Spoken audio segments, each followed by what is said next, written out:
Hello, it's Gav from IGN and I'm joined by James and Greg from Rear. Guys, what is this game? It's By The Ghoulies, which is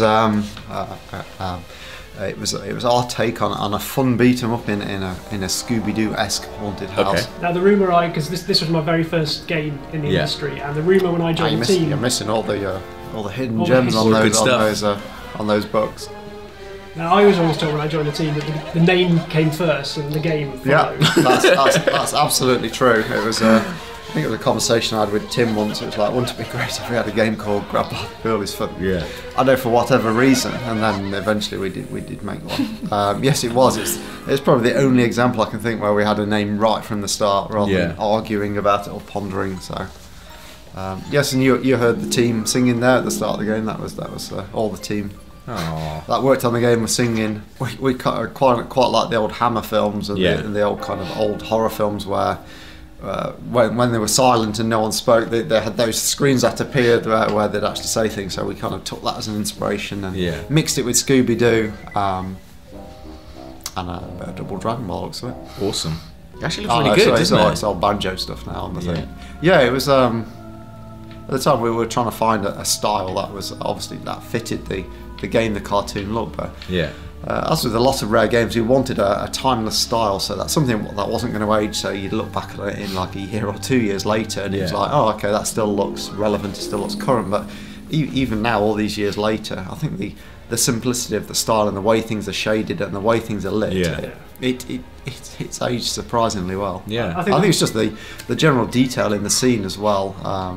I remember saying, when we were trying to work out the style, we didn't have very many rules, but one of them was never draw a straight line. Right. So as you can see, everything's like higgledy-piggledy. Everything's just wonky. That's cool. And it just gives it this kind of, not like the door frame's wonky, the door itself's wonky, the units are wonky, and it gives it this charming kind of crooked feel.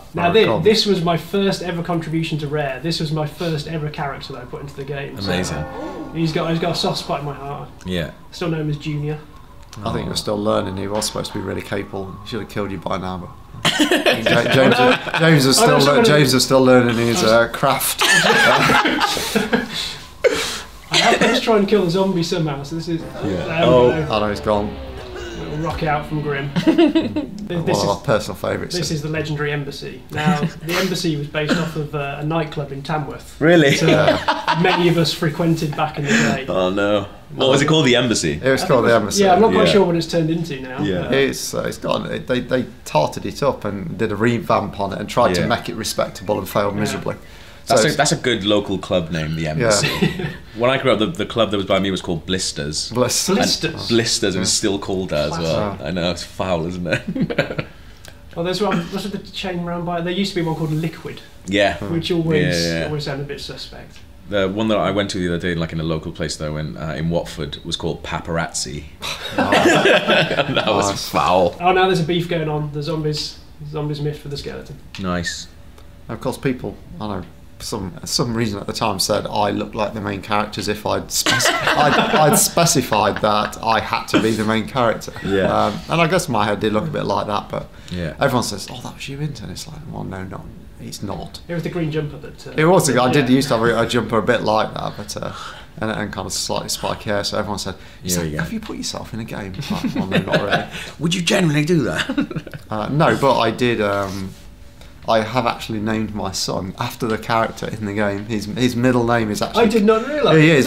His middle name is Cooper, which is actually from here. So that's awesome. So it's like when I was trying to pick a name for him, and my nephew is a big games fan, and I wanted to pick something nice. And he says, "What should we call him?" He says, "You should call him Banjo." And I says, "Oh no, I can't do that." You should have. That'd been amazing. Child's name with Banjo, just as a middle name. It wasn't going to be first name. My wife's not going to go for Banjo. But I said Banjo. I'm not going to sell that. But maybe something else. So we compromised it. I'm never quite sure what you put in this water pistol. Is it holy water? It was no, we couldn't call it holy water because it was an E-rated game. So really, yeah, you can't go near religious stuff in an E-rated game. So that's really interesting. I can't remember what we called it. We called it something else. It was the same in Banjo where we had a bit with this pirate who in I think it was Banjo 2. Yeah. He was clearly drunk. He got this animation where he was wobbling and sitting at the table. But we couldn't. You can't do that. It's a rated game. So we just kind of toned it down a bit so he wasn't quite as drunk, and then claimed he was seasick. So it's that's how you get around it. So it's same thing, but it's like you went to the milk bar as well. That's right. Yeah. There's always ways of trying to put humour. Old seaman's wood stain. Yeah, he wasn't completely. Captain Black. Yeah, you snuck that in. That's Captain Blacko, who's actually the pirate from Banjo. Oh, awesome. Captain Blacko's barnacle remover. Yeah. So again, cross-referencing different games. That's good, isn't it? So we always try to have multi-layered humour. Like there's the stuff that obviously everybody would get, and the kids would find funny, that you like whacking the hunchback with ridiculous objects, but then we always wanted an extra layer in. Again, I was a massive fan of The Simpsons at the time, and they did such a good job of having that double layer of humour, that stuff that kids find funny, and then stuff for adults.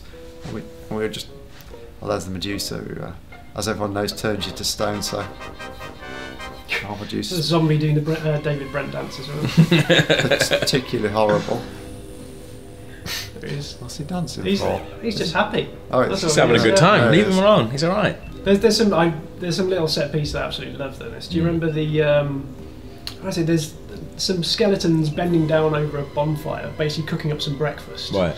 And they're just like frying some eggs, inspecting the toast, there they go, and then it's you come in and start causing chaos. I think that's the fun stuff. That you just wanted to feel like these characters lived in this house, and it was you disturbing them, so they'd be doing everyday things. They weren't just like most fighting games. It was usually you come across characters and they were just like waiting for you.